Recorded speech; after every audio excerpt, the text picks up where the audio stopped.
교회 안에서 분명히 죄를 짓고 있는 교인이 있는데 그 사람이 상처를 받을까봐 그 사람에게 그 죄를 지적하지 않은 경우가 많이 있습니다. 그렇죠? 교회는 서로 사랑하고 옹호하는 곳이기 때문에 많은 사람들이 평화롭게 살고 싶지 누구를 권면하고 누구를 지적하는 것을 사람들이 좋아하지 않습니다.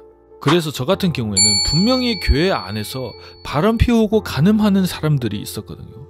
근데 저는 그분들에게 하나님의 말씀으로 권고하지 않았습니다. 왜? 그들이 상처를 받아서 교회를 떠날까봐. 그들에게 하나님의 말씀을 전하는 것이 아니라 내가 그들의 죄를 품어주는 것이 사랑이라고 생각했으니까. 그런데 나중에 생각해보니까 이런 경우는 사랑이 아니라 제가 큰 잘못을 두 가지 하고 있었더라고요. 왜냐면 죄는 품어주는 것이 아니라 회개를 해야 되는 것입니다. 죄를 품어준다고 해서 그 죄가 없어지는 것이 아니에요. 가려지는 것입니다. 그리고 그 죄를 짓고 있는 사람들은 계속 그 죄를 짓게 되고 결국에 그 죄의 열매를 받게 되는 것이에요. 자, 제가 잘못한 것이 첫 번째는 그 사람들의 죄를 품어주는 것이 사랑이 아니라 비겁이었어요. 자, 교인이 분명히 뭔가를 잘못하고 있는데 멸망의 길을 걸어가고 있는데 그것을 지적해주지 않고 경고도 해주지 않는 것이 사랑이라고 말할 수는 없죠. 내가 그 사람에게 하나님의 말씀을 전함으로 인해 그 사람이 상처를 받고 교회를 떠날까봐 내가 침묵하고 있는 것이죠. 나 때문에 교회를 떠나면 내가 오히려 책망을 받을 수 있으니까. 사람들의 시선을 두려워해서 내 자신을 보호하기 위해서 내 눈에 어떤 사람이 멸망의 길을 걸어가고 있는데에도 말하지 않는 것이 그것이 비겁하다는 것입니다. 우리 주님께서는 죄를 보고도 지적하지 않은 것을 오히려 책망하십니다. 에스겔서 3장 18절.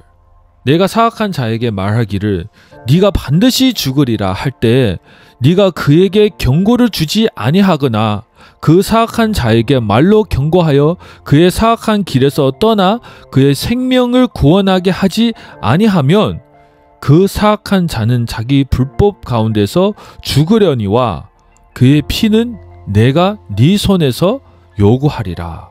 아멘. 그러니까 내가 그 죄를 짓고 있는 사람에게 하나님의 말씀으로 권고하지 않으면은 그 사람의 피를 내 손에서 요구하신다고 기록하셨습니다.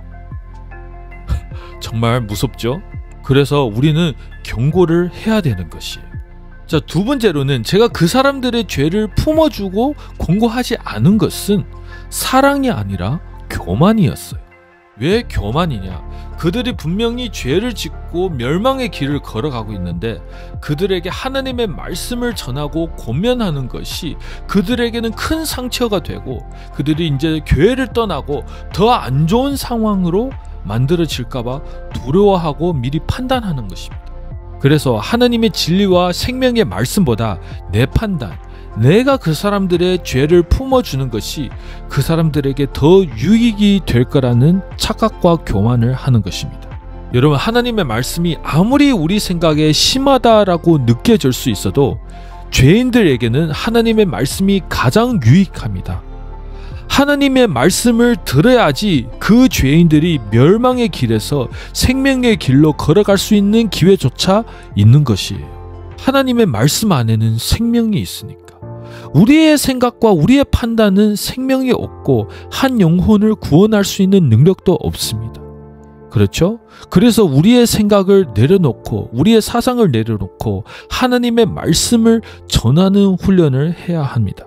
여러분, 교회 안에서는 함부로 다른 사람을 판단하면 안 되겠지만 그런데 때로는 담대하게 그리고 사랑으로 죄를 짓고 멸망의 길을 걸어가고 있는 영혼들에게, 그런 사람들에게 하나님의 말씀으로 권면을 해야 되는 것입니다. 우리 기독교인들은 사람들의 시선을 두려워하지 않고 인본주의 사상에 끌려가면 안 됩니다.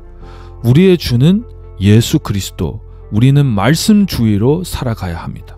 죄를 짓고 있는 사람들에게 이렇게 가서 권고하라고 하나님께서 명령하셨습니다. 갈라디아서 6장 1절. 형제들아, 만일 어떤 사람이 잘못에 빠지거든 영적인 너희는 온유의 영으로 그러한 자를 회복시키고 내 자신을 살펴보아 너도 시험에 들지 않게 하라. 아멘. 여기까지 시청하신 분들은 온유함으로, 사랑함으로 하나님의 말씀을 담대하게 또 겸손하게 죄짓고 있는 형제들에게 전할 수 있도록 예수 그리스도의 이름으로 축복합니다. 아멘.